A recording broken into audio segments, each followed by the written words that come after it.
Hey guys, in this video I'm going to show you a YouTube video checklist to go through for 2021 to improve your views on each video. So the first thing you can do is make sure that you are using keyword phrases that pop up in YouTube search suggestions. So when you're thinking about your next video to do, no matter what it's about, whether it's a video game, whether it's a makeup tutorial, whether it's some sort of how-to video, make sure that keyword phrase pops up in YouTube search suggestions. Meaning, let's say I want to do something about internet marketing. So I go to the search, I type in internet marketing, and then I want to say do internet marketing for beginners.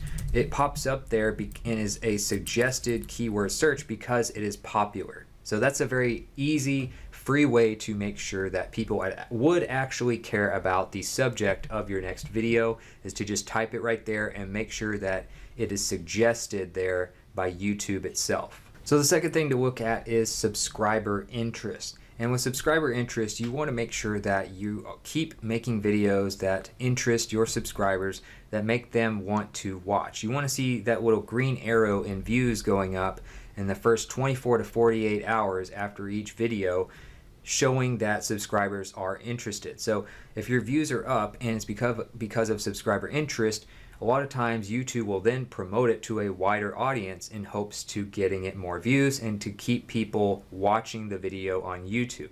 YouTube just wants people to stay on the platform, and they will promote it to your subscribers first and then see how it does there, and then they will a lot of times branch out the audience to people that are not your subscribers afterwards. So if you do poorly with your subscribers, maybe you're trying to, broaden the spectrum of what you do on your channel. A lot of times that doesn't work as well these days because they want subscribers that have already shown interest in your channel to like the video before showing it to a bunch of other people. So make sure that whatever you're doing is interesting to your subscribers.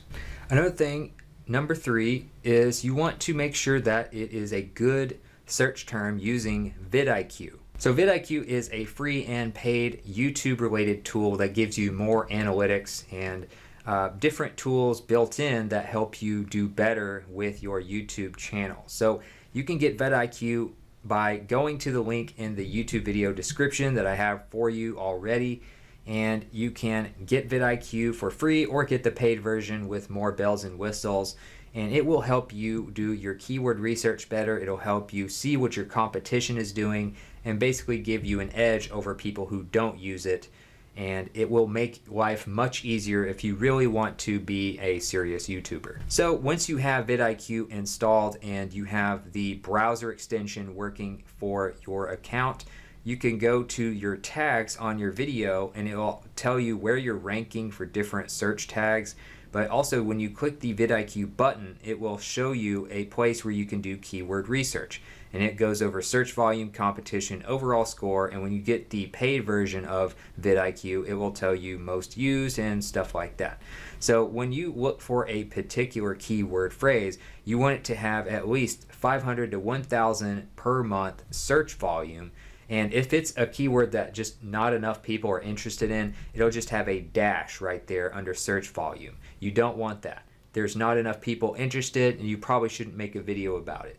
So next, you want to make sure that the competition is low or very low. So you see this column right here. It will be very high on some terms that usually have the most volume. When it's very high like that, you are going to have a very tough time ranking in search results and getting it to the top where the most people would see it. So you want, especially if you're a smaller, medium-sized YouTuber, as far as the size of your channel, you want to go for low and very low competition. If you're just starting out, go for very low only at the beginning. If you've been around a little while, you have maybe over 10,000 subscribers, you might start going after low competition and then going up from there. But high competition makes it very difficult unless you're just an SEO master. So next you have overall score. So once you have good search volume and good competition, as far as low competition and higher search volume, you will have an overall score. So you can see that when it has a lot of search volume and low competition, the score overall is usually higher here on the right column.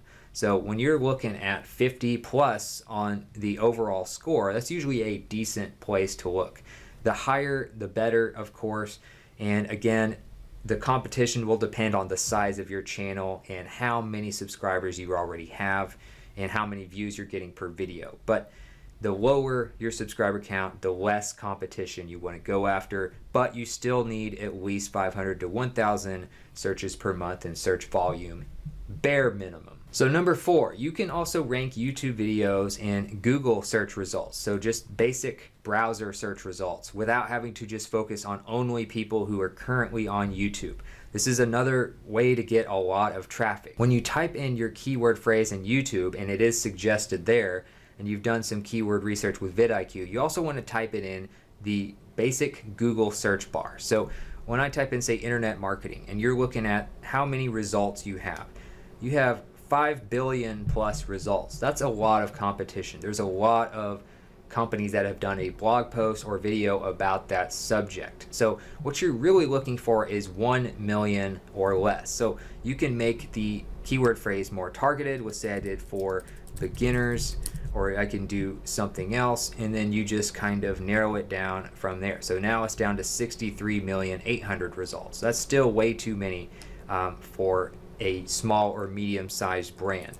Let's say I did vidIQ tutorial. So I'm doing it for a specific internet marketing tool instead of just internet marketing in general. So now it's only 97,800 results. So, you need to play around with that and make sure you can get it under 1 million or so in search results for competition on Google itself, separate from YouTube.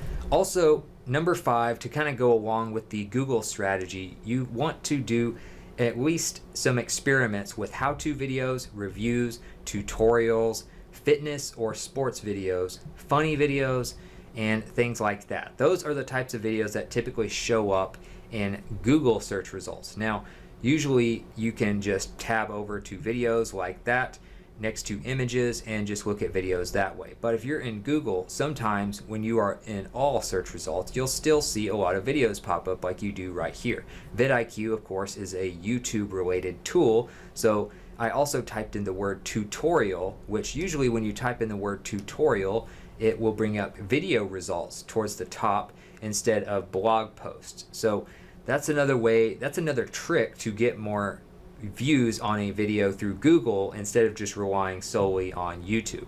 Doing how-to, review, tutorial, fitness or sports, and funny related videos. And it can be as easy as just putting how-to, tutorial, or review in the title of your video to do that. Another thing you want to do is do longer videos, or at least try to do longer videos, but make sure that the quality does not go down while making longer videos. So you want to keep people engaged for as long as possible with each video. That's why a lot of times you'll see top videos being 10 minutes or so or longer. And in some cases, you'll even see some videos in top search results that are an hour long because there'll be a really long tutorial or there'll be some sort of compilation of things. In other words, you just want to maximize total watch time per video. So for instance, you'll notice that I've been doing some short videos recently, and you can look at the view count compared to how long the video is. So the best view count one in the last week or so is actually the one that happens to be the longest. And if you scroll down a little bit more, you'll usually find a little bit of a correlation there as well. So you'll see the next longest after that, 15 minutes, whereas most of the rest of these are around 5 or 6 minutes. So let's look at my most viewed videos of all time. Typically, these are very long videos. You see 18, 11, 19, 20 minutes, 18, 12, 35 minutes, getting hundreds of thousands of views. Some of them even got over 1 million. But many of these were at least 10 to 15 minutes long, and many of them were 20 minutes plus. So you want to do total watch time and kind of improve that. I'm working on a different strategy that kind of makes it easier. I'll try to cover that in a future video.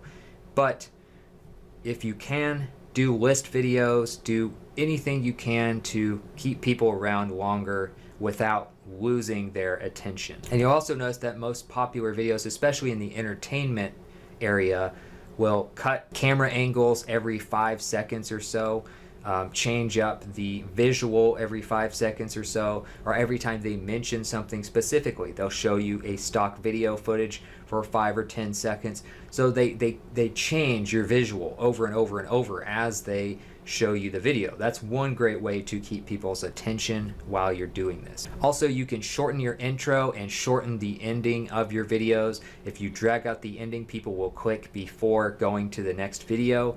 If you have a long intro, many people will not stick around to see the actual content of the video.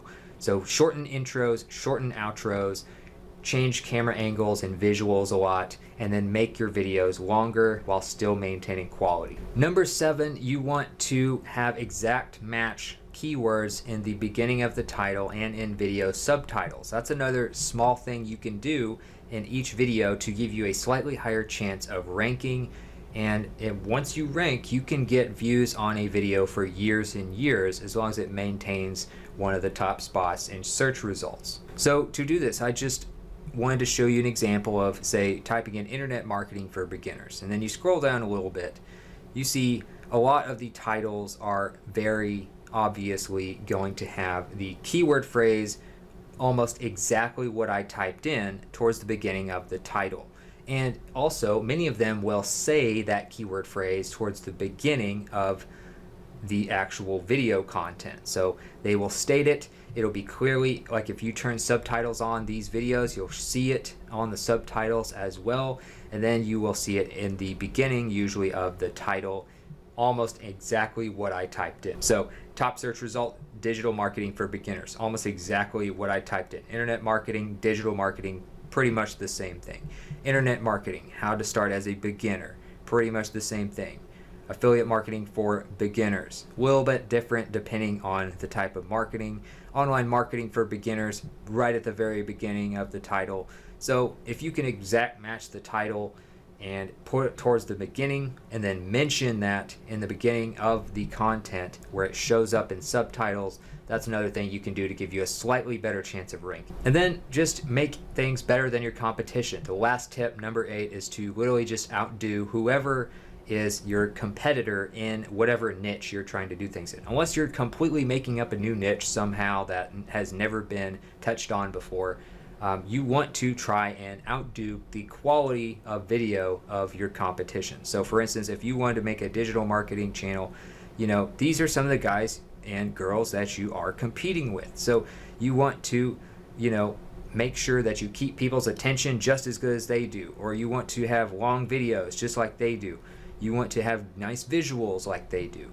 You want to, of course, if you're especially doing a how-to video or a tutorial, have the best content or the best tips compared to your competition. So just keep those things in mind. You always want to be watching other YouTubers when you're trying to be a successful YouTuber yourself, so you know at least what the standard is for getting good results. So those are 8 of the best things you can do. That's kind of a checklist for you just to get started with your YouTube channel. Hopefully this was helpful, and I'll see you in the next video.